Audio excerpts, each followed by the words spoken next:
Late Night Health continues. I'm Mark Alyn. Our guest is Rabbi Chaim Bryski. He is the executive director of Chabad of Thousand Oaks. We're talking about the tragedy that happened last week in San Diego, where a madman, young man, opened fire at Chabad of Poway in San Diego County. He killed a young woman. He injured the rabbi, and he could have killed children. We'll talk about some of the other elements of that as well. I need to say that this is a pre-recorded interview because it is Shabbos, or the Sabbath, and I just wanted to make that clear for those listening. Rabbi Bryski, let's talk about the fear factor. Do you think that people will come together and go to services more? And this is across the board, not just to Chabad of Thousand Oaks, where everybody is welcome. And Rebbitzin Bryski puts on an amazing spread at the end of the service. And thank you for the plug. You're welcome. But at the same time, will people be afraid to go to their mosque, their church, their synagogue, their any place where they pray? Yeah, that's a great question. But I know we're Americans, and as American people, we don't shirk away from a challenge. We don't like when people tell us what to do or dictate how we live, and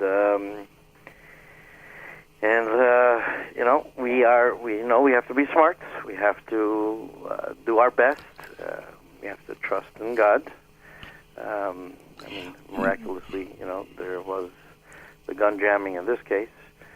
The fact that there's a border patrol agent, he was armed too, wasn't he? He was armed, yeah. And I think the rabbi said in his press conference, Rabbi Goldstein, that he asked him, please, whenever you come armed.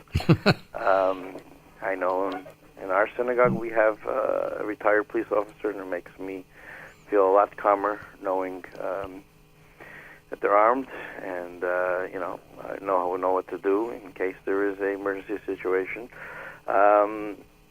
Practically speaking, that's how we Americans roll. I mean, we definitely don't cower, and we are going to go to our synagogues. We're going to go to our places of worship, because that is the very thing that I feel will make this world better, kinder, not make us inoculate us against any hate that comes our way, inoculate our kids against this horrendous hate, this evil, this complete breakdown of just murdering people you never met, and promote kindness to people we never met, kindness to strangers, and then we can focus on all the goodness that's going on. I mean, there's so much more goodness. When after the shooting here in Thousand Oaks, I was there at the teen center, which is right next to our Chabad, and to watch. I was there with the families of ones that lost loved ones, and to watch the volunteers, to watch so many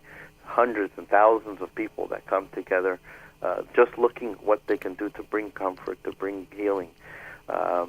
It far, far outweighs anything evil, and we got to overcome our fears. And you, as a rabbi, I don't mean to interrupt. Actually, I do mean to interrupt, but I interrupt services all the time. I may as well interrupt our conversation. No, not really. Yeah, right. You're a radio show host. That's your choice. That's your job, I think. That's it. So my thought is that you must have people come to you and say, Rabbi, I don't believe in God. Either they're atheist, agnostic. How can they help promote the health of the world, the good in the world, and turn away from evil? So usually when they're saying they don't believe in God, I don't believe them, because that's why is evil bothering you so much?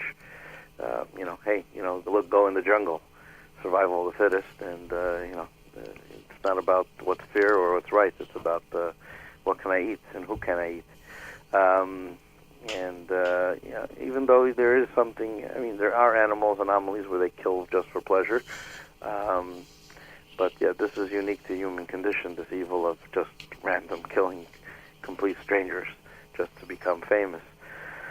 And that's a good thing. I'm very happy you never mentioned any names of any people that perpetrated this, because that's part of one of the things that help cause new ones, is these people are inspired by each other. Right. But yeah, so that's number one, is we all have some belief in some grand plan. I believe all human beings have something that's beyond us. And even if you don't, there is something in terms of a community. Judaism is a system of life that has kept the people for 3,300 years through way more than a shooter that came. Right, Rabbi. I appreciate your joining us last minute like this. Thank you very much. Say hello to Shula and your whole family. Yeah, thank you, Darrell, there in the background, and thank you. My pleasure. Thank you, Mark. Thank you very much. By the way, if you want information on Chabad of Thousand Oaks, contributions are welcome. You can go to TOChabad. JewishTO.org. JewishTO.org. TO as in Thousand Oaks. JewishTO.org. All right. I'm Mark Alyn. Coming up next, we're going to take a look at the same situation from a Muslim point of view with Servet Hassan. I'm Mark Alyn. Join us at LateNightHelp.com. The show continues in a moment.